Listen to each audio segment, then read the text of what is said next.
สบายดีพ่อแม่พี่น้องเบิดสุขุสุคนเด้อแล้วก็ FC ทั้งฝั่งไทยนำทางต่างประเทศนำเนาะเบิดสุขุสุคนที่เขามาเบิ่งคลิปสาวหงส์เนาะมื้อนี้สาวหงส์ก็สิมาเฮ็ดเมนูผัดปลาปลาดุกผัดพริก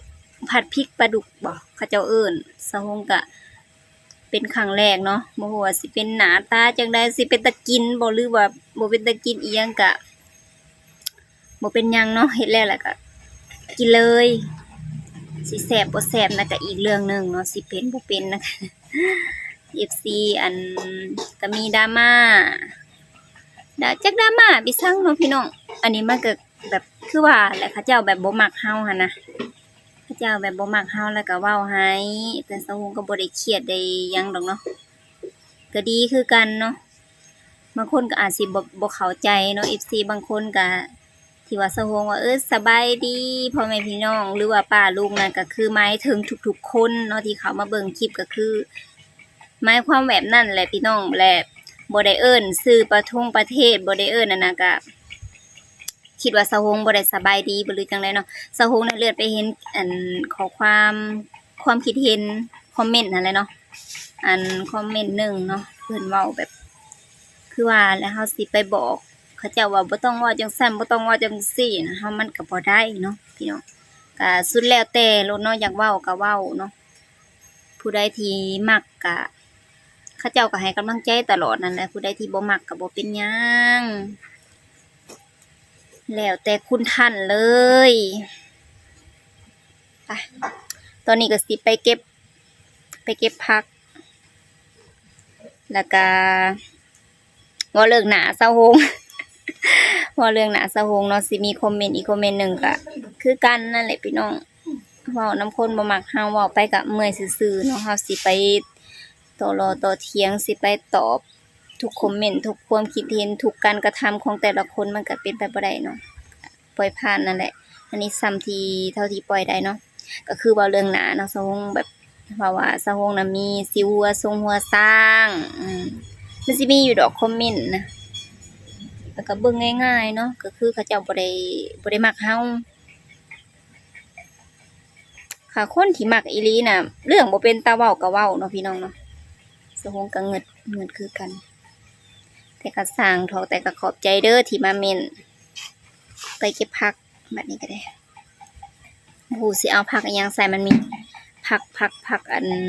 โหระพาแล้วก็ใบกะเพราเนาะตอนนี้ก็ค่ำแล้วสิให้เบิ่งก้อนเมฆบักใหญ่ๆ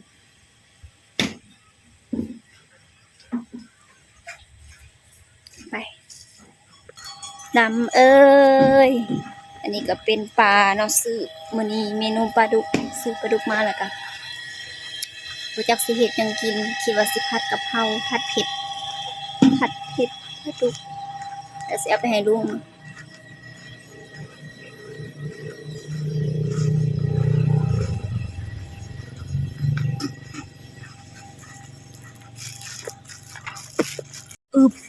อึบ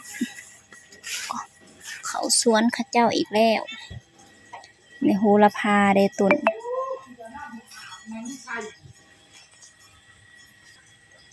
อุ้ยจะแม่นงามผักนะบ่มีใบกะเพราซ้ำจักอยู่ใส่ใบกะเพราก็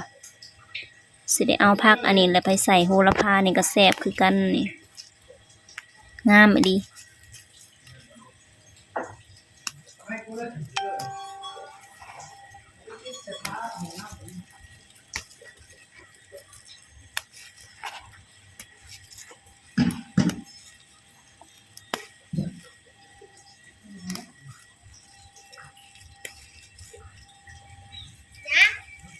เก็บผักห้ามได้ใส่ใบกะเพรานะป้าได้เสือพี่แซงก็อันนั้นนะเว้าดูเสือหยังถุงเงินพารวยเก็บผักใส่ไว้ยังมาโซ่เสือซื่อๆนี่เก็บผักแป้งเป็นหมกโอ้ยมันสิเปื่อนอย่างนี้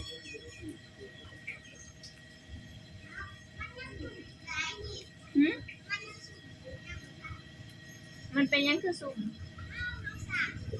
โอ้ข่าวลงปะน่ะ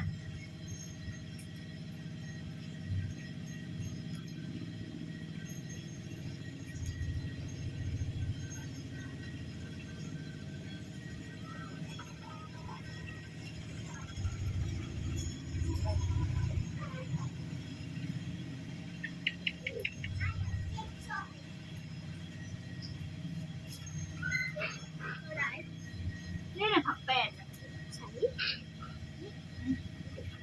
แม่นแม่นผักตัวนี้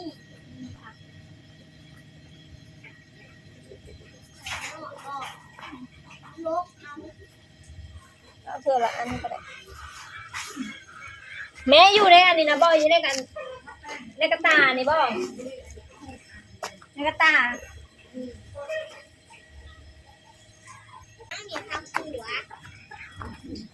โอ้ยยุง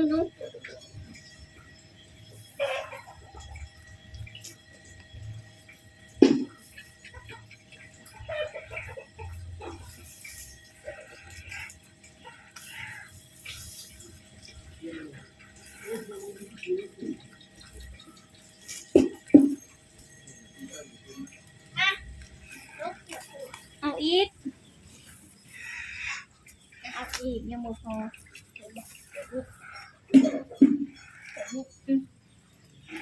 เอาให้ดึงบ่ได้ซะ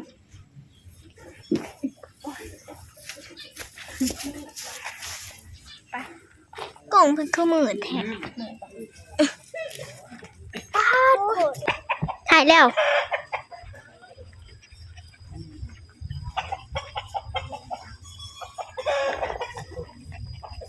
แล้วห้องกล้องสั่นได้ คอยย่างนะ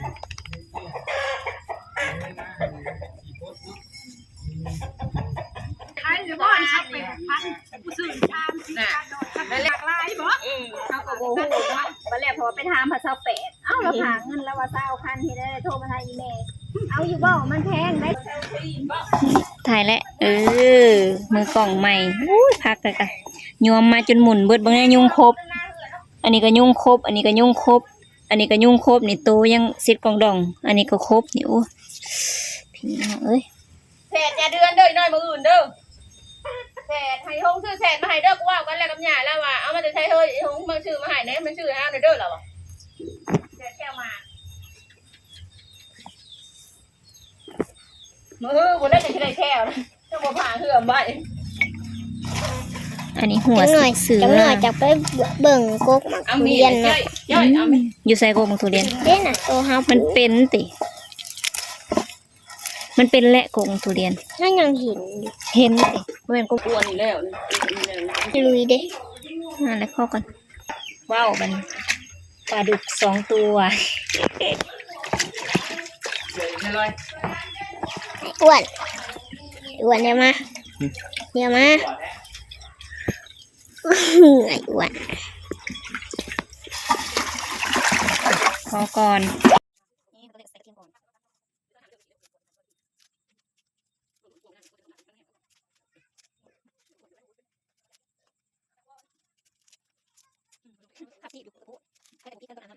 2 คนเนี่ย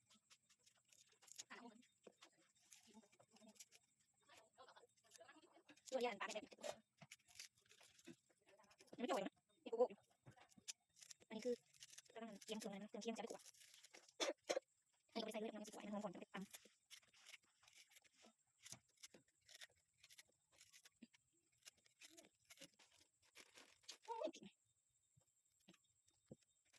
มีเยอะหมูสลายสิพี่บอก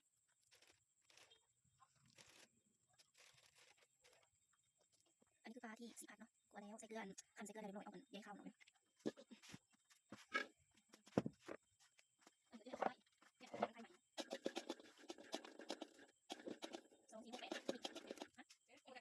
ป้า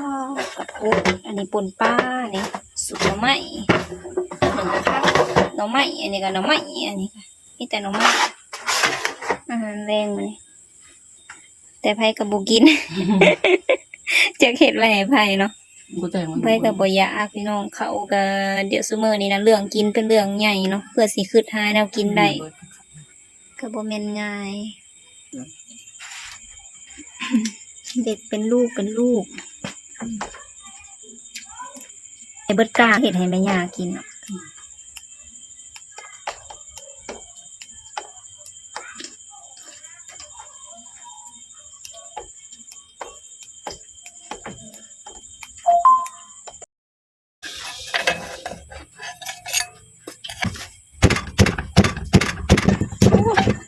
สั่นสะเทือน อันหัวขาเนี่ยก็ซอยใหญ่โพดมันก็เลยอันนี้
โอ้ย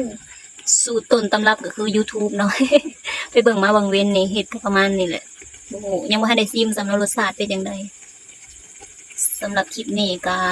ขอจบไปเพียงส่ำนี้เด้อขอบคุณทุกคนที่เข้ามาเบิ่งให้กำลังใจสะหงเนาะนี่เฮ็ดเมนูอันผัดเผ็ดปลาดุกเนาะแต่ว่าหน้าตามันก็สิบ่ค่อยงามคือเขาเจ้าเฮ็ดปานใดเพราะว่ามันสิบ่อันนั้นเนาะมันสิบ่ค่อยแดงเพราะว่าใส่มะพริกหน่อยนึงอันนี้ก็คือว่าเผ็ดแล้วแหละแม่ว่ามะพริกเผ็ดว้าวหมากอันนี้นะมะเขือพวงบอกเขาจะหรือมะแข้งบ้านจะเอิญมะแข้งเนาะหมากเขียวๆนี่ลืมใส่ท่านก็สีใส่บางหนึ่งมันหอมประสุกซ้ำมะเขือก็ลืมนี่แต่แนวลืมนี่นะ ในสำนีแล้วเนี่ยสงกับพร้อมเสิร์ฟเด้อพี่น้องซีมแล้วเนาะแซ่บอยู่กินได้แต่สะฮงผู้เดียวนี่แหละผู้อื่นก็จะสีแซ่บนำบ่เฮ็ดเองกับแซ่บเองแบ่งให้น้องน้ำเก็บผักซอยบริใส่อันซอสหอยเนาะไปสำรวจมาแล้วซอสหอยเบิดเกือบสมองบ่แซ่บใครเลยซีมือดีเนาะก็เลยแซ่บซะอันนี้นะต้มน้ำใหม่จำแจ่ว